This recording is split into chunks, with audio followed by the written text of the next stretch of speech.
Hello guys, तो एक बार फिर से आपका बहुत बहुत स्वागत है उत्तर पाठशाला में। और आज जो है हम वैदिक कल्चर के बारे में बात करेंगे। वैदिक टाइम जो वैदिक पीरियड है अपना, उसके बारे में बात करेंगे।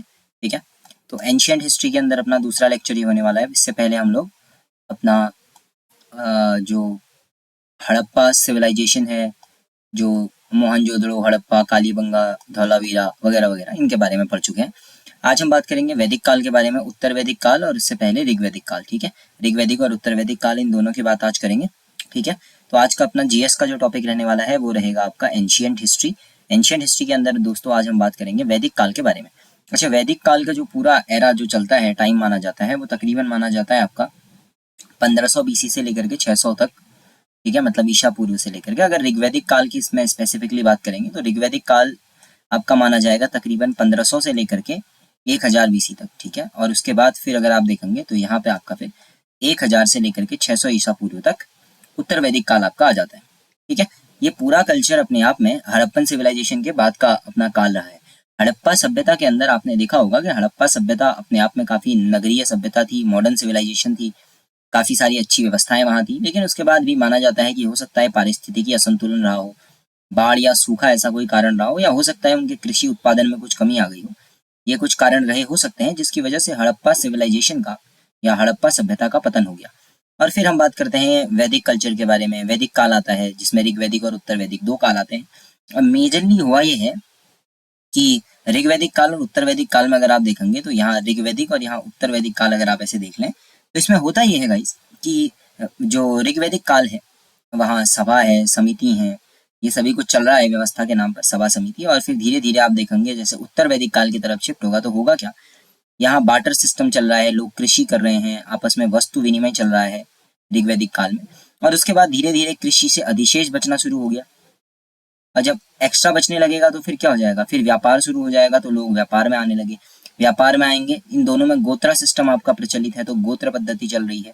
तो फिर अगर व्यापार शुरू हो जाएगा तो फिर बड़े बड़े राजा जो है वो बनने लग जाएंगे। तो धीरे धीरे यहाँ से आप आगे बढ़ेंगे तो फिर आपको महाजनपद काल देखने के लिए मिलेगा। मगध साम्राज्य का जो उदय उदय हम पढ़ते हैं वो इसके बाद ही पढ़ते हैं। तो कुल मिला के यहाँ कृषि अधिशेष बचने लगा, लोग ये बार्टर सिस्टम से बाहर निकल के व्यापार की तरफ आए, व्यापार की तरफ आए तो फिर मुद्रा जो है उसकी आवश्यकता उनको पड़ेगी। तो कुल मिला के ये काल है।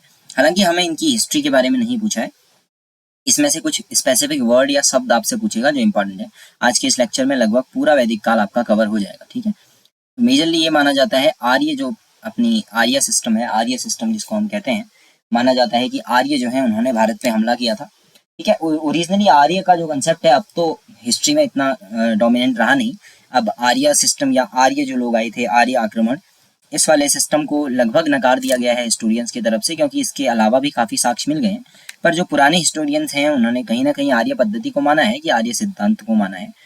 फिलहाल हमने इस डिबेट में ना पढ़ते हुए ये देखना है कि आर्य, मैक्स मूलर ने माना था कि जो आर्य हैं वो मध्य एशिया, मिडिल एशिया से कहाँ आए हैं, आपके मिडिल एशिया से होते हुए आए हैं, और इंडिया के जो रीजन है, भारत का जो रीजन है, वहां आए थे। ठीक है, अब ये मैक्स मूलर ने माना है। और आर्य शब्द का अपने आप में मतलब होता है अच्छा या श्रेष्ठ, तो वो लोग खुद को श्रेष्ठ मानते थे, अच्छा मानते थे। हालांकि ये काल्पनिक कहानी है, अब इसको हिस्ट्री में बहुत ज्यादा उतना माना नहीं जाता है, पर एक समय पे काफी अच्छे क्वेश्चन इससे बनते थे। ठीक है, अभी हिस्ट्री के अंदर ये थोड़ा सा अपने आप में क्वेश्चनेबल हो चुका है, तो इसी की वजह से अब उतना ज्यादा ध्यान नहीं देते। फिलहाल आपको करना ही है कि आज के टॉपिक्स के आपको नोट्स बना लेने हैं। और दूसरी चीज, एक नंबर जो मैंने आपको पहले भी दिया हुआ है, अगर आप चाहते हैं ये लेक्चर आप कंटिन्यू देखते रहें तो आपको इस नंबर पे आपका नाम व्हाट्सएप कर देना है, उत्तराखंड पुलिस लिख के, ताकि मैं आपको ग्रुप का लिंक जो है वो प्रोवाइड करा लूँ। एल्स आप नीचे डिस्क्रिप्शन बॉक्स से भी ले सकते हैं। इस ग्रुप का, इस डेली वीडियो का लिंक आपको वहां मिल जाएगा, वहां से आप इस वीडियो को देख सकते हैं। ठीक है ना, चलिए तो आज का अपना सेशन जो है वो स्टार्ट करते हैं एक टॉपिक के साथ। पहला टॉपिक है आपका ऋग्वैदिक काल या वैदिक काल। वैदिक काल, टोटल वैदिक काल के अंदर नदियां जो हैं उनके बारे में, इससे क्वेश्चन आने के चांसेस रहते हैं। जैसे आज हम बहुत सारी नदियों के नाम जानते हैं, कुछ के नाम मैं आपको बता देता हूँ। जैसे आपने बड़ा ही फेमसली नाम सुना होगा, जैसे आपने नाम सुना होगा झेलम। ठीक है, झेलम नदी का आपने नाम सुना होगा। झेलम के बाद आपने आजकल जो सुना है, जैसे कि चेनाब रिवर का आपने नाम सुना हो, झेलम, चेनाब, रावी, व्यास, सतलज, ये नाम आपने सुने होंगे। झेलम, चेनाब, रावी, व्यास, उसके अलावा सतलुज, ये तो आपने सुने ही होंगे। जैसे गंगा, यमुना, ये तो पुराने नाम है ना, इनका नाम आपको वैदिक काल में भी मिलता है, तो इनके नाम तो नहीं बदले होंगे। लेकिन इन नदियों के नाम वैदिक काल के बाद आपको बदलते हुए नजर आएंगे। झेलम है, चेनाब है, रावी है, व्यास है, सतलज है। इसके अलावा पाकिस्तान वाले रीजन के अंदर भी कुछ नदियां पड़ती हैं, जैसे कि कुर्रम एक नदी है। उसके अलावा काबुल वाला जो इलाका है, शहर वाला, उसका नाम भी अलग था, उस रिवर का नाम भी। उसके अलावा आपने नाम सुना होगा गंडक नदी का, गंडक नदी तो कॉमन है, सुना होगा। घग्गर नदी भी आपने नाम सुना होगा, तो घग्गर है। गोवल नदी है जो कि इससे मिलती जुलती है, गोवल नदी, ठीक है। एक स्वात नदी भी है, ठीक है, स्वात। इन नदियों के भी नाम जो है वो देखने के लिए मिलते हैं, ठीक है। तो आपको क्या करना है, ये नदियां याद कर लेनी है, ठीक है, एक एक करके। तो हम एक एक करके सारी नदियां देख लेते हैं। जैसे झेलम नदी का नाम तो काफी बार पूछा गया है, इसका नाम है वितस्ता या वितास्ता। वितस्ता या वितास्ता जो है वो झेलम रिवर को कहा गया वैदिक काल के अंदर, ठीक है। चिनाव नदी को क्या कहा गया, चिनाव को कहा गया अस्कनी। चिनाव नदी का नाम क्या है, अस्कनी, ठीक है। ऐसे रावी नदी के लिए जो नाम यूज आता है वो आता है पारुष्मी या पारुषणी नदी। पारुष्मी या कई जगह आपको देखने के लिए मिलेगा पारुषणी, पारुषणी नदी, ठीक है। उसके अलावा व्यास नदी को कहते हैं विपाशा। वैदिक काल में व्यास नदी के लिए जो नाम यूज होता था वो था विपाशा। ऐसे ही सतलुज के नाम था शतुरणी, शतुरणी, यहाँ लगा दीजिए शतुरणी, ठीक है। कुर्रम रिवर, इसके लिए नाम यूज होता था क्रुभ या कुब्र भी कहते हैं, क्रुभ, ठीक है। और काबुल के लिए कुभा, गंडक के लिए एक नाम यूज होता था सदानीरा नदी। गंडक को कहते थे सदानीरा नदी। ऐसे ही घग्गर के लिए जो नाम आता है वो है द्रष्टध्वति, ठीक है। और ऐसे गोवल के लिए जो नाम आता है पहले वो आता है गोमती, गोमती आपने आजकल भी वैसे सुना होगा, गोवल गोमती। स्वात नदी के लिए पहले यूज होता था सुवस्तु, ठीक है। तो ये कुछ नदियों के नाम हैं जिनके वैदिक नाम है जो आपको याद करने हैं। झेलम के लिए वितास्ता, चिनाव के लिए अस्किनी, रावी के लिए पारुषणी, व्यास के लिए विपाशा, सतलुज के लिए शतुरणी, कुर्रम कुब्र, ककुभा, काबुल, गंडक सदानीरा हो गया, घग्गर आपका दृष्टवती और गोवल गोमती, स्वात के लिए सुवस्तु। तो ये कुछ नदियां हैं वैदिक काल की जिनके नाम अक्सर पूछे जाते रहे हैं, ठीक है, कि इस नदी का प्राचीन नाम क्या था। चलिए अगले क्वेश्चन की तरफ चलते हैं। अगला जो टॉपिक है इसके अंदर आपको मैक्सिमम चीजें याद ही रखनी है, कहानी याद रखने की जरूरत नहीं है। तो अगर बात करें इन लोगों की, तो ये लोग हिमालय जो पर्वतमाला है उससे परिचित थे। ये जानते थे कि हिमालय क्या है, हिमालय पर्वत, इसका मतलब है कि हिमालय की उत्पत्ति अच्छे भले तरीके से हो चुकी थी। उसके अलावा ये इस काल में सोमरस का प्रचलन देखने के लिए मिलता है। सोमरस, ये जो सोमरस है ये आपका मिलता है सोम वृक्ष से। सोमरस ये लोग बनाते थे सोम वृक्ष से, और ये सोम वृक्ष कहाँ से लाते थे, मुजवंत की पहाड़ी से। मुजवंत की पहाड़ी से ये लेकर के आते थे क्या, आपका सोमरस, सोम पेड़ से सोमरस निकाल के लाते थे, ठीक है। चलिए अब यहाँ पे आपको एक मरुस्थल भी देखने के लिए मिलेगा, उसके लिए ये लोग मरुस्थल वगैरह जब नाम लेते थे तो ये कहते थे धन्व, ठीक है। ये क्या कहते थे, धन्व से मतलब होता था मरुस्थल से, कि कहीं रेगिस्तान वाला इलाका है तो उसको ये धन्व कहते थे वैदिक काल के अंदर। अब मैं यहाँ पे आपको थोड़ा सा एक और चीज इसके बारे में बता दूं कि पहले दिशाओं का ज्ञान तो पहले से ही रहा है। तो अगर आप ध्यान से देखेंगे तो आज जो दिशाएं चलती हैं वो चलती हैं उत्तर, दक्षिण, पूर्व और पश्चिम, ठीक है। उत्तर, दक्षिण, पूर्व और पश्चिम। हमें वैदिक काल के अंदर 3 दिशाएं स्पष्ट रूप से नजर आती हैं जो अलग अलग जगह पर प्रयोग हुई हैं। जैसे उत्तर के लिए उदीची शब्द का प्रयोग किया गया है, उदीची, ठीक है। उदीची का मतलब हो गया उत्तर दिशा से आपका। पूर्व के लिए आपका यूज होता था प्राची, पूर्व के लिए प्राची, और पूर्व के लिए जैसे प्राची है तो पश्चिम के लिए ऐसे ही प्रतीची, प्राची और प्रतीची, ये जो दिशाएं हैं। दक्षिण के लिए कुछ खास मिलता नहीं है। इसके अलावा अगर आप देखेंगे तो इन दिशाओं में अपने अपने एक राजा भी माने गए हैं, जैसे कि राजा के लिए जो शब्द यूज होता है वो क्या है, सम्राट, इस तरीके से, है ना। तो इसमें स्वराष्ट्र, विराट, भोज, ऐसे काफी सारे नाम आपको यहाँ राजा के देखने के लिए मिलेंगे। मतलब एक तरीके से राजा वाली जो प्रथा है वो स्टार्ट हो गई है ना, राजा वाली जो प्रथा है। क्योंकि पहले वैदिक काल की अगर आप बात करेंगे तो ऋग्वैदिक काल में अगर आप देखें तो राजा नहीं है, गांव का ही ग्रुप बना हुआ है, सभा है, समितियां चल रही हैं, और वहां से ट्रांसफर हो गया उत्तर वैदिक काल में। तो सभा समितियों की जगह में फिर राजा का शासन जो है वो धीरे धीरे बढ़ने लगा, महिलाओं की स्थिति कमजोर होती चली गई, ठीक है। तो ऐसा कुछ सिस्टम बन गया था, ठीक है। आपको बहुत ज्यादा डिटेल में इसकी हिस्ट्री के अंदर नहीं जाना है अभी। अगर आप कहेंगे तो किसी दिन मैं उत्तर वैदिक काल का, वैदिक काल, उत्तर वैदिक काल पे कंप्लीट हिस्ट्री लेक्चर ले लूंगा, लेकिन वो आपका एग्जाम पर्सपेक्टिव से इंपॉर्टेंट नहीं है। एग्जाम में जो क्वेश्चंस आते हैं वो मैं आपको करा रहा हूँ। मरुस्थल के लिए आपको धर्म, इसका प्रयोग करना है। चलिए, अर्थव्यवस्था, हाँ यहाँ से संभव है कि आपका क्वेश्चन आ जाए अर्थव्यवस्था के अंदर से, ठीक है, क्योंकि यहाँ से कई बार पूछा गया है। अब मैं कुछ आपको कॉमन नेम बता दूं जो ऋग्वैदिक काल में हुआ करते थे, और उसी से रिलेटेड हम ये देखेंगे कि कौन सा आपसे पूछा जा सकता है। अर्थव्यवस्था में जैसे यहाँ पे अगर आप देखेंगे तो जौ की जो खेती है वो देखने के लिए मिलती है, लेकिन ये लोग जौ उसके लिए यूज नहीं करते, ठीक है। तो यहाँ जौ देखने के लिए मिलता है। अभी मैंने आपको बताया कि यहाँ राजा भी हुआ करते थे, तो राजा आपको देखने के लिए मिलेंगे यहाँ के शासन में, ठीक है। उसके अलावा राजा है तो युद्ध भी होगा, राजा है तो युद्ध भी करेंगे। उसके अलावा यहाँ जो मेन काम हो रहा है वो है गाय, पशुपालन बहुत बड़े स्तर पे होता है, तो गाय जो है वो यहाँ रहेंगी। तो गाय बहुत ही महत्वपूर्ण पशु जो है इस समय का बन चुका है, ठीक है। गाय जो है वो बहुत ही ज्यादा आपका इम्पोर्टेंट हो गया है। यहाँ कुछ दूरियों का मापन भी होता है, ठीक है। उसके अलावा गाय शब्द की यहाँ महत्ता बहुत ज्यादा बढ़ जाती है। मैं कुछ नाम यहाँ पे लिख रहा हूँ, आपको ये सोचना है कि इनको क्या कहा जा सकता होगा। ये बड़े फेमस क्वेश्चंस हैं जो पहले पूछे जा चुके हैं एग्जाम में, तो मैं आपको यहाँ पे लिख देता हूँ। इन सारे वर्ड्स के लिए उत्तर वैदिक काल या वैदिक काल के अंदर आपको अलग अलग नाम देखने के लिए मिलते हैं, ठीक है। उत्तर वैदिक काल या वैदिक काल के अंदर आपको बहुत सारे नाम देखने के लिए मिलते हैं इनके लिए।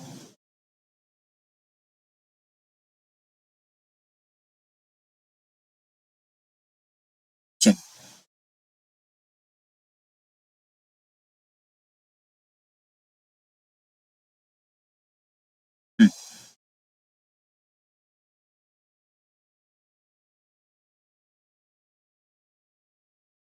ये मैं थोड़ा सा एडजस्ट कर लेता हूँ, फिर चलिए, होप सो अभी क्लियर होगा, ठीक है। चलिए, हाँ अब देखिए, इन सब के लिए मैं आपको कुछ फिक्स नाम जो है वो बता देता हूँ। जैसे जौ, जौ इस समय पे एग्रीकल्चर में काफी ज्यादा यूज होता है, तो जौ के लिए यव या यन शब्द का प्रयोग किया जाता है, यव या यन, तो ये आप याद रख लेंगे। उसके अलावा अगर आप देखेंगे, पहले कृषि जो है वो यहाँ अर्थव्यवस्था का एक मुख्य आपका जो उपयोग किया जाने वाली चीजें हैं उसमें कृषि और पशुपालन जो है वो आती है। अब राजा अगर आप देखेंगे, राजा के लिए जो शब्द आता है वो आता है गोप्ता। राजा के लिए एक शब्द यहाँ प्रयोग किया गया है गोप्ता, ठीक है। युद्ध, युद्ध है गविष्ठ, क्योंकि मैक्सिमम जो युद्ध होंगे वो या तो खेती की जमीन हथियाने के लिए होंगे या जानवरों को, गायों को हथियाने के लिए, तो युद्ध को कहा जाता था गविष्ठ, ठीक है। उसके अलावा गाय, गाय के लिए एक बड़ा अच्छा वर्ड यहाँ यूज होता है अघन्या, यानी कि जिसकी हत्या नहीं की जा सके, ऐसा कुछ वर्ड जो है वो यहाँ प्रयोग होता था अघन्या। और गाय का क्योंकि बहुत ज्यादा यहाँ पे प्रयोग होता है, तो समय के लिए शब्द होता है गोधूली। समय के लिए आपका जो बनेगा वो बनेगा गोधूली शब्द। ऐसे अगर कोई डिस्टेंस नापनी है तो हम उसको गवयुति कहते थे, यहाँ गवयुति शब्द जो है वो प्रयोग में आता था, गवयुति, ठीक है। ऐसे ही जैसे पुत्री है, पुत्री का नाम होता था दुहिता। ये काफी इंपॉर्टेंट चीजें हैं जो आपसे पूछी जाती हैं आपके एंशियंट से। अतिथि, अतिथि के लिए भी गोहंता जो है इस शब्द का प्रयोग होता है, ठीक है। अतिथि को गोहंता जो है वो कहा जाता है। इसके अलावा अगर आप देखेंगे तो यहाँ जमीन का एक भूस्वामी बना दिया जाता था, तो भूस्वामी की अवधारणा जो है वो यहाँ एग्जिस्ट करती थी। मतलब जमीन पहले साझे के रूप में पूरे गांव की जमीन होती थी, लेकिन यहाँ आकर के उत्तर वैदिक काल की तरफ शिफ्ट होते होते आपका भूस्वामी की अवधारणा आ जाती है, ठीक है। ऐसा माना जाता है कि यहाँ लोगों को लोहे का जो है वो ज्ञान था। हालांकि लोहे का सबसे ज्यादा प्रयोग अगर आपको देखना हो तो फिर वो आपको मगध साम्राज्य में मिलेगा, लेकिन ये मानते हैं कि यहाँ आकर लोहे का जो ज्ञान है वो आ गया था। अगर आप इसका कंपेयर हड़प्पन सिविलाइजेशन से करें तो हड़प्पा सभ्यता में लोहे का ज्ञान देखने के लिए नहीं मिलता है। उसके अलावा फसलों की बात करें, जौ के अलावा यहाँ गेहूं भी है और धान भी है जो आप मिल जाते हैं आराम से, ठीक है। उसके अलावा बार्टर सिस्टम, पहले बार्टर सिस्टम चल रहा है और बार्टर सिस्टम के बाद धीरे धीरे हम अन्य चीजों की तरफ जाते हैं। लोहा जो यहाँ मिला उसको यहाँ मेजरली श्याम अयस्क कहा जाता है, श्याम अयस्क, कलर की वजह से इसको हम यूज करते हैं, श्याम अयस्क लोहे के लिए यहाँ प्रयोग होता है। तांबा में मिला है तो तांबे के लिए लोहित अयस्क का प्रयोग होता है। अगर ये क्वेश्चन बन जाए ना कि लोहित अयस्क क्या है, तो लोहे पे टिक मत करके आइएगा। लोहित अयस्क शब्द का जो प्रयोग मिलता है वैदिक काल के अंदर, वो लोहित अयस्क किसके लिए है, तांबे के लिए है, ना कि लोहे के लिए, ये दिमाग में रखिएगा, ठीक है। तो ये कुछ अर्थव्यवस्था से संबंधित चीजें हैं। इसके अलावा अगर मैं आपको दिखाऊं यहाँ एक चीज और, कि अर्थव्यवस्था से संबंधित ही जो चीजें हैं उसी में हम आपको दिखाऊं कि अर्थव्यवस्था के अंदर यहाँ इसके अलावा भी शिल्प उद्योग काफी ज्यादा प्रयोग में था। शिल्प उद्योग, अब जो शिल्प उद्योग है उस शिल्प उद्योग के अंदर अलग अलग चीजें बनाई जाती रही होंगी। तो शिल्प उद्योग के अंदर काफी चीजें यहाँ बहुत ज्यादा प्रचलित थी, जिसमें से एक बड़ा बिजनेस था रथ निर्माण। तो यहाँ बड़े बड़े लेवल पे रथ जो है वो बनाए जाते थे। रथों के अलावा यहाँ बड़े स्तर पर आपको मृद भांड भी देखने के लिए मिलेंगे, ठीक है। मिट्टी के बर्तन वगैरह या मिट्टी के, चीनी मिट्टी के, इस तरीके से मृद भांड वगैरह मिलते हैं। इसके अलावा क्योंकि रथ है, घोड़े वगैरह हैं, गाय हैं, जानवर हैं, तो यहाँ रस्सी निर्माण उद्योग भी आपको देखने के लिए मिलेगा। रस्सियों का निर्माण भी यहाँ देखने के लिए मिलता है, रस्सी उद्योग भी यहाँ देखने के लिए मिलेंगे। अब देखिए, अब यहाँ के लोगों के पास कृषि अधिशेष बचने लगा है। कृषि अधिशेष में कुछ उधार भी देते होंगे, तो यहाँ ब्याज की अवधारणा थी, सूदखोरी जो है वो चलती थी। ठीक है, सूदखोरी चलती है, ब्याज की अवधारणाएं हैं, ये चीजें यहाँ आपको मिल जाएंगी आराम से।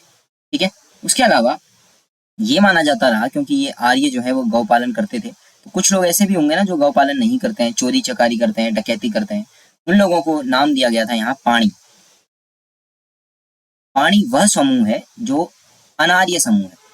पाणी को यहाँ अनार्य लिखाया गया है, यानी कि मैंने आपको स्टार्टिंग में जो अवधारणा बताई थी उसके आधार पर पाणी अनार्य समूह है, अनार्य लोगों का समूह है जो आर्य नहीं है। ये लोग अपना गाय वाय का पालन नहीं करते थे, ये क्या करते थे, पशु चोरी करके उनको बेच देते थे। अब क्योंकि आर्य समूह वाली जब अवधारणाएं समाप्त होने लगी, तो ये माना गया कि जो पाणी समूह है ये अनार्य समूह नहीं है, ये वो है जो दूर जाकर व्यापार करते हैं, यानी कि ये पशुओं को एक जगह से दूसरी जगह ले जाते होंगे, तो ये दूर जाकर व्यापार करने वाले लोगों का समूह है। ऐसे खैर ये दोनों अवधारणाएं अभी भी चलती हैं, अगर पूछा जाए आपको किसी भी ऑप्शन को देख करके आप बता देंगे। ठीक है ना। अब देखिए, इसके अलावा आपने यहाँ सुना होगा कि अब एग्रीकल्चर हो रहा है, खेती हो रही है, तो खेती के लिए काफी कुछ होगा, है ना। तो यहाँ हल वगैरह जो है वो देखने के लिए मिलती है। तो एग्जैक्टली जो हल है, जो आजकल हल आपको देखने के लिए मिलेगा, उसको यहाँ कहा जाता था शिरा। सिरा, हल को सिरा कहा गया था, हल को सिरा कहा। और एक हल रेखा जो बनती है आपकी, ठीक है, जो हल रेखा बनती है, ठीक है, तो हल रेखा को क्या कहा गया, हल रेखा को कहा गया सीता। ये क्वेश्चन इंपॉर्टेंट है, हल रेखा के लिए जो शब्द प्रयोग किया गया है वो है सीता। सीता शब्द का प्रयोग हल रेखा के लिए किया गया है। ठीक है, उसके अलावा अब क्योंकि ब्याज है, सूदखोरी है और व्यापार हो रहा है, तो व्यापार होने के लिए आपको जरूरी है, आपको मुद्रा चाहिए। इंडिया के अंदर जैसे रुपया चलता है, ठीक है, बार्टर सिस्टम होता तो आपको सामान देते, कुछ सामान ले लेते, तो यहाँ भी धीरे धीरे जो है मुद्रा जो है वो चलने लगी। तो मुद्राओं में यहाँ जो पहली मुद्राएं चली वो है निष्क, निष्क मुद्रा चली, उसके बाद शतमान, शतमान, ये दो यहाँ की मुद्राएं रही हैं, निष्क, निष्क के अलावा शतमान। शतमान से समझ पा रहे होंगे जिसका मान 100 के बराबर हो, ऐसे। तो निष्क और शतमान, ये दो मुद्राएं जो है वो यहाँ देखने के लिए मिलती हैं। ठीक है, तो इस तरीके से काफी अपने आप में बड़ी जो संस्कृति रही है वो यहाँ देखने के लिए मिलेगी। ठीक है, फिर हम बात करेंगे वेद की। ठीक है, क्योंकि वैदिक कल्चर है तो यहाँ वेदों पे ज्यादा ध्यान दिया गया होगा। ठीक है, वेद आपको पता है, ऋग्वेद, सामवेद, अथर्ववेद, यजुर्वेद। ठीक है, ऋग्वेद, यजुर्वेद, सामवेद और अथर्ववेद, उसमें से आपको जो याद रखने हैं वो, एक तो आपको इसका नाम पता है ऋग्वेद, ऋग्वैदिक युग कहते हैं इसको, तो एक नाम तो आपको मेजरली याद रखना ही है ऋग्वेद, जो कि यहाँ का प्रमुख युग भी होगा। अगर ऋग्वेद की बात करेंगे तो इससे क्वेश्चन बनने के चांसेस ज्यादा हैं आपके। ऋग्वेद के अंदर आपको 10 मंडल मिल जाएंगे। ऋग्वेद के अंदर आपको तकरीबन 10 मंडल ऋग्वेद के अंदर हैं। 10 मंडल के अलावा 1028 1028 के आसपास सूक्त हैं जो ऋग्वेद के अंदर हैं। और अगर ऋचाओं की बात करेंगे तो ऋचाएं तकरीबन 10,462 ऋचाएं हैं। ठीक है, 10,462 ऋचाएं हमें देखने के लिए मिलती हैं ऋग्वेद में। ठीक है, ये तो रहा ऋग्वेद के बारे में। यहाँ ऋग्वेद में सिंधु और उसकी सहायक नदियों के लिए एक शब्द प्रयोग किया गया है, सप्त सिंधु का। तो ये नदियों से संबंधित जो शब्द प्रयोग है ये आपको यहाँ देखने के लिए मिलता है। ठीक है ना। उसके अलावा अगर आप देखेंगे तो इसमें एक बहुत सारे यज्ञ वगैरह भी मिलते हैं। दशराज्ञ, दशराज्ञ जो है उस युद्ध का वर्णन मिलता है। दशराज्ञ युद्ध का, इस युद्ध के बारे में काफी ज्यादा चर्चा रहती है, अलग अलग राजाओं के बीच में जो महत्वपूर्ण युद्ध लड़ा गया था, ये दशराज्ञ युद्ध। ये अगर आपसे कोई पूछ रहे तो ऋग्वेद के 7वें मंडल में मिलता है, इतना ज्यादा याद नहीं करना है, 7वें मंडल के अंदर मिलता है। और उसके अलावा गायत्री मंत्र वगैरह यहाँ आपको दिखने के लिए मिल जाएंगे। ठीक है, उसके अलावा अलग अलग नदियों के किनारे पे अलग अलग आपको नगर देखने के लिए मिलेंगे। ठीक है, उसके अलावा यहाँ पे अगर आप देखेंगे पुरुष सूक्त में वर्ण व्यवस्था का वर्णन आपको मिल जाएगा। वर्ण व्यवस्था जाति व्यवस्था से बिल्कुल अलग है, ये कंफ्यूज मत कीजिएगा।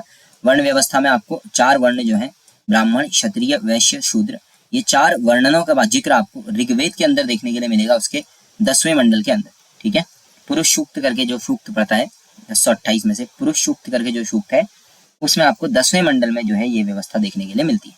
ठीक है, ऐसे ही ऋग्वेद के बाद अगर आप बात करेंगे यजुर्वेद। ठीक है, ऋग्वेद के बाद आप बात करेंगे यजुर्वेद की, तो यजुर्वेद में यज्ञ से संबंधित, यज्ञीय प्रार्थनाओं से संबंधित चीजें हैं।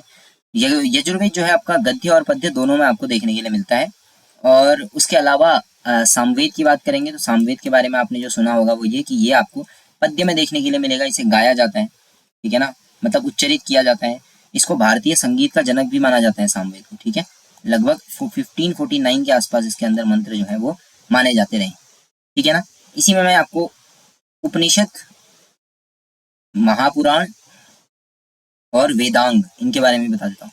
उपनिषद कितने हैं अपने पास? टोटल 108। महापुराण कितने हैं? 18 महापुराण है। और वेदांग कितने हैं? 6 हैं। ये नंबर ऐसे याद कर लेंगे तो फायदे में रहेंगे आप, ठीक है। वेदांग कितने? 6, महापुराण 18, उपनिषद कितने हैं? 108, ठीक है। तो आपका ऋग्वेद हो गया, यजुर्वेद हो गया, सामवेद हो गया, एक अथर्ववेद बच गया। अथर्ववेद की भी बात कर लेते हैं। जो अथर्ववेद है, अगर कहानियों में जाएंगे तो माना जाता है अथर्व ऋषि जो है उन्होंने इसको लिखा था। इसको जादुई सूत्रों का संगम कहा जाता है। अगर आपको ध्यान हो सत्यमेव जयते का, तो सत्यमेव जयते इसी अथर्ववेद के मुंडको उपनिषद से लिया गया है, ठीक है। माना जाता है अथर्वा ऋषि ने जो है इसकी रचना की थी, ठीक है। तो इसी के मुंडको उपनिषद से क्या किया गया है? सत्यमेव जयते लिया गया है।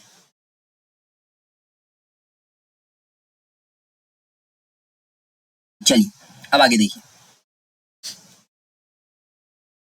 यहाँ पे समाज की बात कर लेते हैं, ठीक है। जो यहाँ का समाज है वो आपको पता ही है, वैदिक कालीन समाज है, तो कौन सी भाषा का प्रयोग करेगा? संस्कृत भाषा का यहाँ प्रयोग होता है। तो जो भाषा यहाँ प्रयोग होती है वो कौन सी है? संस्कृत भाषा है।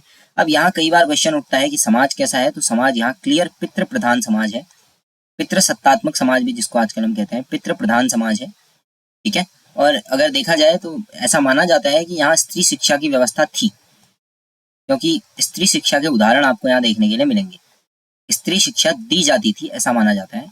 जैसे आपको यहाँ कुछ नाम अगर याद रखने हो तो एक आप याद रखेंगे घोषा का, घोषा, उसके अलावा सिकता, अपाला, बड़े कॉमन से नाम है। सिकता हो गया, अपाला, अपाला के अलावा लोपामुद्रा, ठीक है। ये अलग अलग नाम है जो यहाँ महिलाओं का जिक्र मिलता है जिन्होंने अध्ययन किया है, वेदाध्ययन किया है। लोपामुद्रा, ठीक है। उसके अलावा विश्वास, ये सब।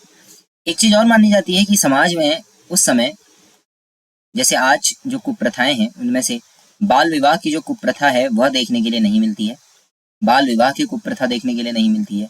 इसके अलावा यहाँ पर्दा प्रथा देखने के लिए भी नहीं मिलती है। धीरे धीरे उत्तर वैदिक काल के अंतिम चरण में आते आते ये बुराइयां समाज में आने लग गई थी, ठीक है। बाल विवाह नहीं है, पर्दा प्रथा जो है वो नहीं है। उसके अलावा ये भी माना जाता था कि यहाँ जो विधवा विवाह है वो होता था, लेकिन एक स्पेशल कंसेप्ट था, वो था विधवा देवर विवाह का। आप नाम से समझ गए होंगे, ठीक है, बहुत ज्यादा इसके डिटेल में जाने की जरूरत नहीं है। विधवा देवर विवाह जो है उसका यहाँ पे कंसेप्ट था, ठीक है। मेजरली इस समाज में जिन देवताओं की पूजा होती है वो है इंद्र। इंद्र इनके सर्व प्रमुख देवता जो है वो माने जाते हैं। इंद्र के अलावा पशु, घोड़ा, इन लोगों की, इनकी भी पूजा की जाती है। अब यहाँ जो एक तरीके से बनाया गया वो व्यवस्था कैसी है कि एक राष्ट्र जो है, पहले उसकी अवधारणा ली गई। एक आपका राष्ट्र होगा, अब समझते जाइएगा। राष्ट्र के अंदर हम बनाएंगे जन, राष्ट्र के अंदर आएगा जन, ठीक है। फिर जन से भी आप अंदर जाएंगे तो आपको मिलेगा विश्व, विश्व, फिर विश्व से भी अंदर जाएंगे तो ग्राम, और ग्राम से अंदर कुल, ठीक है। तो ये कुछ ऐसा है। सबसे पहले आपको कुल के लोग देखने के लिए मिलेंगे, और कुल के अंदर जो है वो कुलप करके जो है उन लोगों को कहा जाता है, या वहाँ का जो हेड होगा। फिर आपको देखने के लिए मिलेगा ग्राम, तो ग्राम के अंदर ग्रामीण जो है, और उसमें जो हेड होगा उनको ग्रामीणी जो है वो नाम देखने के लिए मिलेगा, ग्रामीणी, ठीक है। उससे पहले उसके बाहर आप आएंगे तो बड़ा जो व्यवस्था है वो है विश्व, और विश्व के लिए विश्वपति जो है वो वहां के राजा होंगे, ठीक है, विश्वपति। विश्वपति के बाद जन, एक व्यवस्था है अलग अलग लोगों की, जन, और इन सबको मिलाकर के जो बनेगा वो बनेगा राष्ट्र, और राष्ट्र का जो हेड होगा वो कौन होगा? राजा होगा, जिसको राजन जो है वो शब्द कहा जाता है। तो सबसे छोटी इकाई कुल है, सबसे बड़ी इकाई राष्ट्र है, ऐसे आप याद रखेंगे। ऐसे ही यहाँ पे अब हमने कहा कि वर्ग व्यवस्था जो है वो डिपेंडेंट वर्ग व्यवस्था देखने के लिए मिली है। वर्ण व्यवस्था और वर्ग व्यवस्था, यहाँ पे वर्ग व्यवस्था है, और जो वर्ग बने हैं वो वर्ग किस आधार पर बने हैं? व्यवसाय के आधार पर बने हैं, जात के आधार पर नहीं। कौन किस जाति से है इस आधार पर ना बन के वर्ग विभाजन व्यवसाय पे आधारित है। अब जो सबसे बड़ा क्वेश्चन आता है यज्ञ, क्योंकि ये वैदिक युग है तो यहाँ यज्ञ में पुरुषों के साथ साथ महिलाएं भी प्रतिभाग करती थी, ये माना जाता है। धीरे धीरे उत्तर वैदिक काल की तरफ आते आते डिक्लाइनेशन हुआ है, पहले जो है वो यहाँ था, ठीक है ना। इसके अलावा यहाँ एक चीज और मानी जाती थी कि महिलाएं विवाह ना करने का अधिकार भी पाती थी। जीवन भर जो अविवाहित महिलाएं होती हैं वो भी यहाँ पाई जाती हैं, उनके लिए बशर्ते कि अमाजू शब्द का प्रयोग यहाँ देखने के लिए मिलता है। अमाजू उन महिलाओं को कहते हैं जो वर्ष भर या अपने जीवन पर्यंत विवाह नहीं करती हैं, ठीक है। उसके अलावा वस्त्र के लिए वास शब्द का प्रयोग मिलता है, ठीक है। उसके अलावा अधिवास, ठीक है, और अंदर जो वस्त्र पहने जाते थे उनके लिए नीवी, इस तरीके से यहाँ देखने के लिए मिलता है। मतलब अपने आप में समाज जो है, अगर आप स्टार्टिंग से देखेंगे तो वैदिक काल, ऋग्वैदिक काल में तो खासकर समाज बहुत ज्यादा विकसित तरीके का दिखता है। हालांकि यह हड़प्पा की तरह एकदम विकसित समाज नहीं है, पर विचारों में या कर्म कांडों के हिसाब से अपने आप में एक अच्छी सोसाइटी, एक समाज की तरह नजर आती है, ठीक है। अब जो यहाँ बड़ी चीज है वो है दर्शन। दर्शनों के बारे में बहुत ज्यादा नहीं जाएंगे, सिर्फ कुछ दर्शन जो है वो याद कर लेंगे। दर्शन सिंपली अगर आप देखेंगे तो दर्शन का मतलब होता है नजरिया, किसी भी चीज को देखने का, ठीक है। और यहाँ जो दर्शन है वो है ईश्वर से संबंधित या ईश्वर की अवधारणा को किस तरीके से देखा गया। उसमें अलग अलग दर्शन आए जो हमारे यहाँ आपको हिंदू धर्म के अंदर देखने के लिए मिलेंगे। दर्शन लगभग वही दर्शन आपको वैदिक के अंदर दर्शन देखने के लिए मिलेंगे, क्योंकि उत्पत्ति का स्रोत यही है। एक चारवाक दर्शन देखने के लिए मिलता है, एक योग दर्शन देखने के लिए मिलता है। योग के अलावा कुछ प्रमुख दर्शन जो है वो है सांख्य, सांख्य दर्शन देखने के लिए मिलेगा, न्याय दर्शन देखने के लिए मिलेगा। ये आप याद कर लेंगे तो बेटर रहेगा। ये न्याय के बाद एक मिलेगा आपको पूर्व मीमांसा, पूर्व मीमांसा, पूर्व मीमांसा के बाद उत्तर मीमांसा, उत्तर मीमांसा, और उत्तर मीमांसा के बाद एक आपको मिलता है वैशेषिक। जैसे मैं एक आपको इसमें से बता देता हूँ, एक दो दर्शन में आपको समझा दूं। जैसे चारवाक दर्शन ले लीजिए। चारवाक दर्शन कहता है कि ईश्वर, इहलोक और जो परलोक है, उन दोनों के बीच में कुछ नहीं है, उन दोनों का कोई रिलेशन नहीं है, केवल इहलोक अस्तित्व में रहता है। चारवाक सिंपली कहना चाहते हैं कि आप ईश्वर प्राप्ति के लिए अपने वर्तमान जीवन की बलि मत दीजिए। जैसे आप जीवन को जीते हैं बिल्कुल वैसे जीजिए, खुलकर जीना है, और ईश्वर से डरने की जरूरत नहीं है, क्योंकि परलोक नाम की कोई अवधारणा नहीं है। जो भी आत्मा है, परमात्मा है, वो सब इसी योनि में, इसी जन्म के अंदर रहते हैं। ऐसे योग में माना जाता है कि परलोक के अंदर जाने का एकमात्र तरीका क्या है, योग है। योग के माध्यम से ध्यान कीजिए और वहां से आप मोक्ष प्राप्ति कर सकते हैं। ये इन दर्शनों का मेन है, मेजर जो है वो ये है। इनके प्रवर्तक कौन रहे? चारवाक दर्शन तो स्वयं चारवाक ने ही दिया था, ठीक है। ये मुक्त दर्शन था, आप कुछ भी कीजिए, ठीक है। चारवाक जो है वो आपको ओपन स्पेस देते हैं कि भैया इसी इहलोक में ही सब कुछ करना है। योग जो है वो आपने नाम सुना होगा, पतंजलि जो है वो योग दर्शन के प्रवर्तक माने जाते हैं, पतंजलि, ठीक है। सांख्य दर्शन के लिए कपिल मुनि का नाम आता है, सांख्य दर्शन कपिल मुनि ने दिया था, ठीक है। न्याय दर्शन की बात करेंगे तो ऋषि गौतम का नाम न्याय दर्शन से जोड़ा जाता है। गौतम ऋषि न्याय दर्शन के प्रवर्तक माने जाते हैं। पूर्व मीमांसा के लिए जैमिनी ऋषि का नाम आता है, पूर्व मीमांसा के लिए जैमिनी, और उत्तर मीमांसा के लिए वाद नारायण, वाद नारायण जो है वो आते हैं उत्तर मीमांसा में, वाद नारायण, ठीक है। और वैशेषिक के लिए नाम आता है कणाद का, वैशेषिक के लिए कणाद का नाम आता है। एटम से रिलेटेड थ्योरी भी इन्होंने दी थी, ठीक है। ये एटम रिलेटेड थ्योरी ही वैशेषिक के अंदर है, कि जो कण है उनसे मिलकर के बनी हुई है चीजें, कण, परमाणु, अणु, इनसे, ठीक है। तो ये कुछ दर्शन है।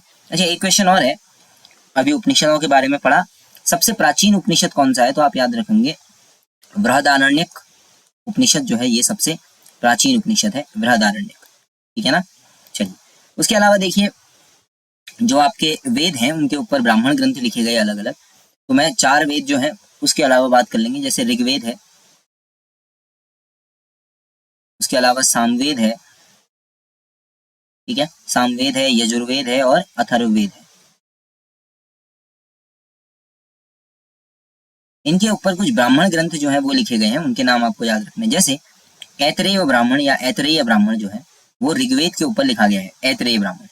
उसके अलावा कौशितिकी ब्राह्मण ग्रंथ जो है वह भी ऋग्वेद के ऊपर ही लिखा गया है, कौशितिकी ब्राह्मण। एक तरीके से व्याख्या मान के चलिए आप इनको, वेदों की, ठीक है। सामवेद के अंदर पंचविश करके आपको ब्राह्मण ग्रंथ मिलेगा, तांग्य महाब्राह्मण कहते हैं इसको। संविस जो आपका यजुर्वेद है, यजुर्वेद के अंदर आपको शतपथ ब्राह्मण जो है वो देखने के लिए मिलेगा। इसका नाम हो सकता है आपने सुना हो, शतपथ ब्राह्मण ग्रंथ का।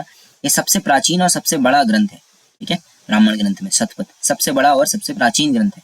अथर्ववेद के ऊपर ब्राह्मण ग्रंथ लिखा गया गोपथ। तो ये आपको ब्राह्मण ग्रंथ जो है वो याद रखने हैं कि कौन सा किस वेद से संबंधित है। अगर एक क्वेश्चन यहाँ से बनने के चांसेस है बस, उससे ज्यादा कुछ खास यहाँ से बनने के चांसेस नहीं, ठीक है। चलिए, थोड़ा सा राज्य के बारे में बात करें तो राज्य की जो अवधारणा है वो किस तरीके की है। देखिए, यहाँ पुरोहित वर्ग जो है वो एक वर्ग है। तो आप समझ रहे होंगे पुरोहित वर्ग का काम क्या है, यज्ञ, धर्म कर्म, उनसे रिलेटेड आपका एक पुरोहित वर्ग राज्य में आपको देखने के लिए मिलेगा, ठीक है ना। अब ऑब्वियस सी बात है कि ये जो है वो ब्राह्मण वर्ग से आएंगे। फिर राजा वगैरह हैं तो आपको यहाँ सूत देखने के लिए मिलेगा, रथकार देखने के लिए मिलेंगे। सूत पुत्र कर्ण का नाम आपने सुना ही होगा, है ना। तो ये अवधारणाएं यहाँ थी। सूत आपको मिलेगा, रथकार मिलेगा और कम्मादि मिलेंगे। इस प्रकार से इनको रत्नी कहते थे। लगभग 12 प्रकार के रत्नी जो है वो अलग अलग देखने के लिए मिलते हैं। अब जो किला है उस किले के लिए दुर्गपति भी होगा एक, जो उस किले की रक्षा करेगा, सारा प्रभार लेगा। उसके लिए भी एक नाम आता है पुरप, पुरप, ठीक है। ऐसे ही गुप्तचर वगैरह भी रहे होंगे क्योंकि राज्य है। तो गुप्तचरों के लिए जो नाम आता है वैदिक काल के अंदर वो है स्पश, स्पश, ठीक है, स्पश, ठीक है। ऐसे ही क्या हो सकता है कि अब यहाँ मुख्य क्या है, एग्रीकल्चरल लैंड है। जो गायों को चराने वाली जमीन है, अगर उसकी बात की जाए तो जो गायों को चराने वाली भूमि है वो वाजपति को दी जाती थी। वो उसका अधिकारी है वाजपति, वही चीजों को चेक करेगा, वही सब कुछ देखेगा, ठीक है।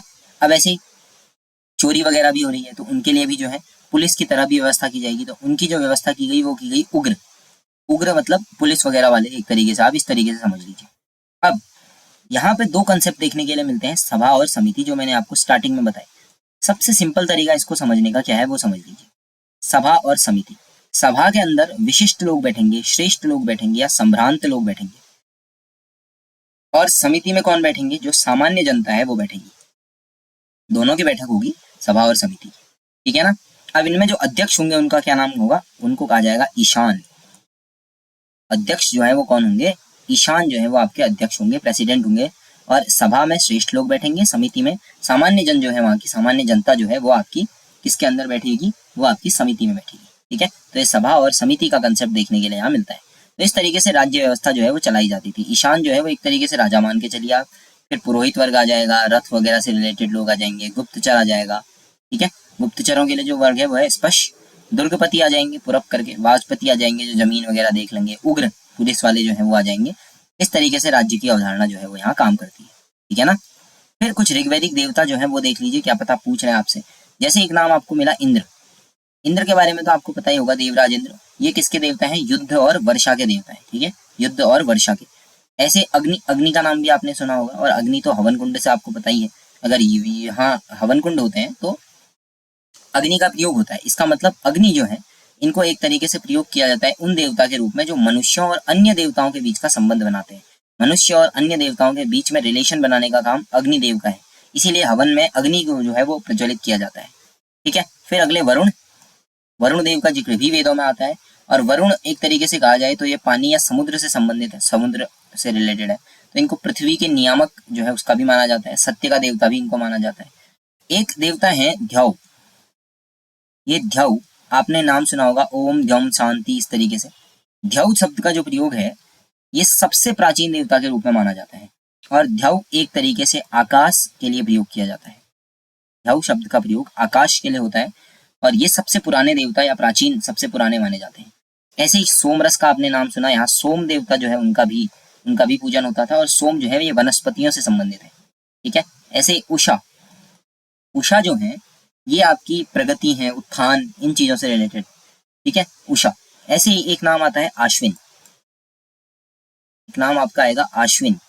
आश्विन अगर आप देखेंगे तो ये जो आपकी प्रॉब्लम्स हैं, समस्याएं हैं, उनको हरने वाले देवता के रूप में इनको जो है वो पूजा किया जाता है, ठीक है ना।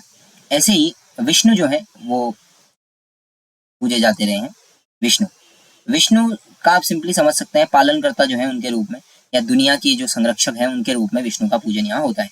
ऐसे एक देवता और है मरुत, हनुमान से पहले आपने हनुमान जी के लिए नाम सुना होगा मरुत। मरुत शब्द या इनका जो प्रयोग होता है वो होता है एक तरीके से आंधी तूफान के जो देवता हैं उनसे रिलेटेड मरुत। मरुत जो है ये पवन के लिए भी यूज होता है ना, इस तरीके से आप इसको कर सकते हैं, ठीक है। तो ऋग्वैदिक देवताओं में मरुत जो है वो आता है, ठीक है। चलिए इसमें एक चीज और है, अभी हम बात करते हैं मरुत विवाह के बारे में। विवाह सिस्टम से भी क्वेश्चन यहाँ पूछे गए हैं, ठीक है। आपको 8 तरीके के विवाह जो है वो यहाँ के बताऊँ, आपने नोट्स बनाते हुए लिख देना है, ठीक है। मैं पूरा नहीं उतारने वाला, मैं बस आपको कुछ नाम जो है वो यहाँ पे बता दूंगा। पहला विवाह माना जाता है असुर विवाह। ये आपको याद कर लेने हैं कि अगर एक पूछ ले कभी तो उत्तराखंड से रिलेटेड नहीं, ये जीएस से रिलेटेड टॉपिक हो जाएगा आपका, तो बहुत इंपॉर्टेंट हो जाता है। एक दो क्वेश्चन यहाँ से बन जाए तो कोई दिक्कत की बात नहीं है। असुर, वैसे इसमें बहुत बड़ा सिलेबस है आपका जीएस के अंदर, तो चांसेस कम है कि किस एक टॉपिक से कितना क्वेश्चन बनेगा। हो सकता है पूरी एंशिएंट के हम जो दो वीडियो या 3 वीडियो बनाएंगे इसमें से केवल एक ही क्वेश्चन आए, तो ऐसा पॉसिबल है, ठीक है। बाकी जीएस के अलग अलग टॉपिक्स मैंने बनाए हुए हैं तो ज्यादा इशू नहीं है, देख लेंगे जो भी है, ठीक है ना। असुर, असुर का मतलब होता है, असुर विवाह में कन्या को जो है वो खरीद लिया जाता है, ठीक है। कन्या को खरीद लिया पैसे वैसे देकर के, तब जो विवाह होगा उसको हम कहेंगे असुर विवाह। असुर विवाह के बाद एक यूनिक सा कंसेप्ट था गंधर्व विवाह का। गंधर्व विवाह अभी भी काफी जगह आपने नाम सुना होगा। गंधर्व विवाह का सिंपल मीनिंग होता है प्रेम विवाह से, या छिपकर अगर शादी की जाए उसका संबंध प्रेम विवाह से माना जाता है। स्वयंवर की तरह से जो विवाह होते हैं वो सब गंधर्व विवाह की श्रेणी में रखे गए थे। फिर एक विवाह आता है ब्रह्म विवाह। ब्रह्म विवाह, नाम से समझ रहे होंगे आप, इसमें उपयुक्त दहेज दे करके उसी वर्ण में पूरे रीति रिवाजों के साथ बेहतरीन तरीके से जो शादी होगी वो ब्रह्म विवाह हो गया। फिर एक माना जाता है देव विवाह। देव विवाह, इसमें जो लड़की है उसे ब्राह्मण को या पुरोहित को दक्षिणा के स्वरूप दे दिया जाता है। जो यज्ञ करने के लिए पुरोहित आए हैं उनको दक्षिणा स्वरूप जो है वो दे दिया जाता था, ठीक है। अब इसी देव से विवाह से एक पांचवा विवाह का प्रकार निकल के आया जिसको नाम पड़ा अर्श विवाह। अर्श विवाह में क्या होता था, ये यज्ञ में जो पुरोहित आए उनको जो कन्या दी जानी थी, ठीक है, कन्या दी जानी थी जो दक्षिणा स्वरूप में, उसमें कन्या ना दे करके उसी कीमत के गाय वगैरह जो है वो दे दी जाएंगी, गाय बैल ये दे दिए जाएंगे, इसको कहेंगे अर्श विवाह, ठीक है। फिर एक विवाह आता है प्रजापति विवाह। प्रजापति विवाह, प्रजापति विवाह में हम ये करते हैं कि विवाह सारे रीति रिवाजों से ठीक ठाक तरीके से होगा, बस इसमें दहेज नहीं दिया जाएगा, किसी भी तरीके से जो है वो दहेज वगैरह नहीं दिया जाएगा। फिर एक विवाह माना जाता है पिशाच विवाह। पिशाच विवाह, पिशाच विवाह में क्या होता है, जैसे किसी ने नशा किया हुआ है, ड्रिंक किया हुआ है, या कोई मानसिक रूप से विक्षिप्त है आदि, नींद में है, इस तरीके में अगर किसी के सतीत्व का हरण हो जाए, किसी की पत्नी है या किसी के घर में किसी कन्या के साथ कोई चला जाए और उससे विवाह कर ले, बस स्थिति जो है वो नशे की स्थिति होनी चाहिए या फिर मानसिक रूप से विक्षिप्त जो है वो हो, तो इस हिसाब से जो विवाह होगा तो उसे हम पिशाच विवाह कहेंगे, ठीक है। और एक है राक्षस विवाह, इसके बाद जो विवाह आता है वो है राक्षस विवाह। राक्षस विवाह में क्या किया जाता है, कन्या को जबरदस्ती पकड़कर कैद में रखेंगे और फिर विवाह करेंगे, ऐसे विवाह में हम राक्षस विवाह जो है उसके बारे में माना जाता है, ठीक है। तो इस तरीके से 8 विवाह अलग अलग हैं, इनसे रिलेटेड क्वेश्चन आपसे पूछे जा सकते हैं। तो सिंपली पूछेगा आपसे कि ऐसा विवाह जो है जिसमें ये चीजें हो रही हैं ये क्या है, आपको सिंपली टिक कर देना है, ठीक है। चलिए, फिर एक कंसेप्ट आता है महाजनपद काल का, और यहाँ से राजाएं जो है जो वो है बनने लग जाएंगे। ये बुद्ध जन्म से लगभग पूर्व की कहानी होगी महाजनपद काल की। इसमें 6वीं शताब्दी ईसा पूर्व से भी आप बात कर सकते हैं। 6वीं शताब्दी ईसा पूर्व भारत में माने जाते हैं कुल 16 महाजनपद थे, ठीक है। कुल मिला के 16 महाजनपद जो है वो माने जाते हैं आपके 6वीं शताब्दी ईसा पूर्व से, ठीक है, लगभग 16 जनपद के आसपास, ठीक है। इनका वर्णन जो है, अगर 16 महाजनपद थे तो कहीं लिखा भी होगा, तो वहाँ बौद्ध और जैन दोनों ग्रंथों में आपको मिल जाएंगे। जैसे जैन ग्रंथ में आपको भगवती सूत्र के अंदर जो है 16 महाजनपदों का मिल जाएगा। अंगुत्तर निकाय जो है वो बौद्ध ग्रंथ है, वहां भी आपको महाजनपदों के बारे में मिल जाएगा। और इसमें जन जो है, जन जो शब्द है ये आपने पहले भी सुना है, एक तरीके से कबीला या ग्राम इस तरीके की बड़ी अवधारणाओं के लिए प्रयोग होता था। फिर जनपद शब्द आया उन सारे कबीलों के ग्रुप के लिए। फिर महाजनपद आया तो इन जनपदों का भी ग्रुप बन गया तो महाजनपद आया। सबसे पहले जन आए, फिर जन में पद जुड़ गया, जनपद हो गया ये, इसमें बहुत सारे जन आ गए या कबीले आ गए। फिर इन सारे कबीलों का भी एक बहुत बड़ा ग्रुप बन गया जनपद, फिर उसके आगे लग गया महाजनपद। ऐसे बहुत सारे जब जनपद जुड़ गए आपस में तो महाजनपद बन गया। तो ये जनपदों का समूह है महाजनपद, मतलब इसमें बहुत बड़ा इलाका आपको देखने के लिए मिलेगा। 16 महाजनपद हैं, आपकी मर्जी, आप 16 के 16 याद करना चाहें या ना करना चाहें। मैं आपको एक बार नाम बता दूं, एक है वज्जी, मल्ल, अंग, काशी, अवंती, वत्स, गांधार, कंबोज, कुरु, पांचाल, अश्मक, चेदी, सूरसेन, मत्स्य, कौशल, मगध। ये हैं आपके 16 महाजनपद। मगध जो है वो सबसे शक्तिशाली माना जाता है, बाद में मगध साम्राज्य के बारे में ही हम पढ़ेंगे, ठीक है ना। इस तरीके से आप कर सकते हैं। थोड़ा थोड़ा मैं आपको बता दूं, जैसे एक नाम है वज्जी, वज्जी, वज्जी और मल्ल, ये दो आपको याद रखने हैं। एक तो हो गया वज्जी, ठीक है, एक आप याद रखेंगे वज्जी, वज्जी के अलावा एक आप रखेंगे मल्ल। ये दो महाजनपद, यहाँ डेमोक्रेसी है, लोकतंत्र है। बाकी सारे जो महाजनपद हैं उन सब में आपको मिलेंगे राजतंत्र। वज्जी और मल्ल ये दो जो महाजनपद हैं इनमें आपको मिलेगा गणतंत्र। ठीक है, मिथिला नाम आपने सुना होगा, मिथिला जो है वो वज्जी से संबंधित है, मिथिला। ठीक है, इसमें माना जाता है 8 अलग अलग गणराज्य थे, जैसे अलग अलग डेमोक्रेसीज थी 8, और उनका एक ग्रुप जो है वो काम करता था वज्जी के फॉर्म पे। अवंती जो है वो यहाँ की, अवंती जो है वो इसके बाद का अगला राज्य है। ठीक है, अब वज्जी के अंदर बात करेंगे, विदेह है, मिथिला है, ये इलाके पड़ते हैं। अवंती की बात करेंगे, अवंती में राजतंत्र है। अच्छा, पहले मैं इसके बारे में बता देता हूँ आपको। वज्जी हो गया, मल्ल के बारे में सुन लीजिए, मल्ल भी डेमोक्रेसी है। कुशीनगर का नाम आपने सुना हो, कुशीनगर जहाँ बुद्ध की मृत्यु हुई थी वो मल्ल यहीं पड़ता है। ठीक है, ऐसे पावा एक इलाका पड़ता है जहाँ गौतम बुद्ध जी ने अंतिम बार जो भोजन किया था वो किया था, वो भी कहाँ है, पावा। कुशीनगर या कुशीनारा और पावा वो दोनों आपके मल्ल में पड़ते हैं। ठीक है, ऐसे देखिए। उसके बाद अगर बात करेंगे अवंती की, अवंती जो है महाजनपद, वहाँ प्रद्योत राजा जो है उनके बारे में मिलता है। फिर आप इसको थोड़ा और पढ़ेंगे तो फिर पाएंगे आप प्रद्योत राजा की जो पुत्री रही वासदत्ता। ठीक है, इस तरीके से इनकी कहानी है पूरी की पूरी, वासदत्ता। फिर वो आगे जाएंगी, स्वप्न वासदत्ता जो है नाटक उन्हीं के नाम पे लिखा गया है, भास ने लिखा है। ठीक है, इस तरीके से मतलब अपने आप में फिर लंबी कहानियां है, उतना आपको जाना नहीं है, आपको सिंपली महाजनपदों के थोड़े बहुत नाम याद रख लेने हैं कि कहीं से रिलेटेड कोई इंपॉर्टेंट क्वेश्चन ना आ जाए। ठीक है, ऐसे आपको वत्स जो है वो देखने के लिए मिलेगा, एक वत्स, ये भी राजतंत्र है, वत्स। ठीक है, राजा उदयन यहाँ है, कौशाम्बी यहाँ की राजधानी है। ठीक है, ऐसे अंग, अंग साम्राज्य के बारे में भी क्वेश्चन आते हैं कभी कभी। अंग, अंग भी राजतंत्र है, चंपा जो है यहाँ की राजधानी है। ऐसे एक जनपद आता है महाजनपद काशी, काशी महाजनपद इसकी राजधानी है वाराणसी। इसका वर्णन अथर्ववेद में भी आपको देखने के लिए मिलेगा। एक आता है कंबोज, कंबोज, कंबोज आपको मिलेगा हाटक करके जो है वो, या द्वारका जिसको हमने कहा, वो इसी नगर में पड़ता है, इसी की राजधानी मानी जाती रही है। एक है गांधार, गांधार का नाम भी आपने सुना होगा, गांधारी वाला। ठीक है, ये गांधार वाला जो है ये रिलेटेड है तक्षशिला से, तक्षशिला यही है, कैपिटल पड़ती थी इसकी। ठीक है ना, कैपिटल क्या है, तक्षशिला। ठीक है ना, चलो उसके अलावा वत्स की बात हो गई। अब हम बात करेंगे कुरु साम्राज्य की। कुरु महाजनपद जो है इंद्रप्रस्थ राजधानी है इसकी। कौरवों से रिलेटेड जो आपने कहानी सुनी होगी वो यही है, इंद्रप्रस्थ वाली। ठीक है, तो राजा कौरव्य जो है वो यहाँ के राजा माने जाते हैं। फिर एक आता है पांचाल, पांचाल महाजनपद में आपने काम्पिल्य, इसमें दो अलग अलग राजधानियां मिलती हैं, अहिशत्र और काम्पिल्य। काम्पिल्य है आपकी दक्षिण की राजधानी और उत्तर की राजधानी है आपकी अहिशत्र। खैर इतना आपको याद नहीं रखना है, बस सुन लीजिए, इनसे रिलेटेड कोई क्वेश्चन आ गया कभी तो ये ना हो कि आपने नहीं पढ़ा है। अश्मक, अश्मक के अंदर आपका पोटली नाम की एक जगह पड़ती है। ठीक है, और ध्यान दीजिएगा अश्मक से इंपॉर्टेंट क्वेश्चन बनता है, दक्षिण भारत का इकलौता महाजनपद अश्मक है। दक्षिण भारत का इकलौता महाजनपद जो है वो कौन है, अश्मक है। ये भी राजतंत्र है, पोतन या पोटली इसकी क्या है, राजधानी पड़ती है, गोदावरी नदी है जो वो यहाँ से बहती है, अश्मक। ये दक्षिण भारत का इकलौता महाजनपद है। ठीक है, फिर आता है चेदी, चेदी जो है यहाँ शिशुपाल राजा का वर्णन मिलता है, जो शिशुपाल का नाम आपने सुना होगा वो यहीं से है। ठीक है, चलिए सुक्तिमती यहाँ की राजधानी पड़ेगी आपका शूरसेन, शूरसेन महाजनपद ये मथुरा वाला जो इलाका है, मथुरा यहाँ की राजधानी रही है। ठीक है, शूरसेन वाले की। राजा अवंतीपुर जो है वो यहाँ राजा हुआ करते थे। एक आता है मत्स्य, मत्स्य महाजनपद, मत्स्य महाजनपद की राजधानी है श्रावस्ती। अब मत्स्य क्यों इंपॉर्टेंट है सर, क्योंकि जो अयोध्या है उसी का नाम है श्रावस्ती, यानी कि मत्स्य महाजनपद की राजधानी जो है अयोध्या रही है। ठीक है, और यहाँ पे प्रसेनजीत जो है वो राजा रहे हैं।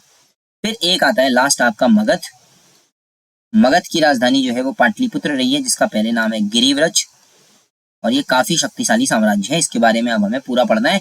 मगध साम्राज्य से रिलेटेड कुछ बहुत मैं इंपॉर्टेंट क्वेश्चन जो है वो आपको करा लूंगा जीएस के अंदर।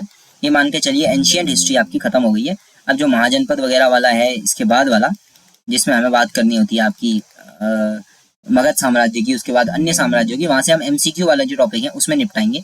पूरा डिटेल में उसको नहीं पढ़ेंगे क्योंकि वहां से बहुत लिमिटेड क्वेश्चन जो है वो आते हैं, एक या दो क्वेश्चन पूछेगा आपसे तो वन लाइनर में उसको खत्म कर लेंगे हम, अलग अलग राजाओं से रिलेटेड ऐसे कुछ पूछ लेंगे हम। ठीक है, उसमें अब क्योंकि बहुत ज्यादा पढ़ने की जरूरत नहीं है, कुछ बहुत नाम इसमें आपने सुन ही लिए हैं, जैसे प्रसेनजीत कौशल के राजा जो है, तो प्रसेनजीत की जो पुत्री रही है वजीरा, वो अजात शत्रु की पत्नी रही है। अब अजात शत्रु कौन है, फिर बिंबिसार, बिंबिसार से पहले आपका कौन आ जाएगा, शाहरियक वंश में जो आपका राजा पड़ता है बिंबिसार, उसके फिर उससे ऊपर शोणिक, इस तरीके से वो सब एमसीक्यू में पढ़ेंगे, यहाँ कुछ नहीं पढ़ेंगे।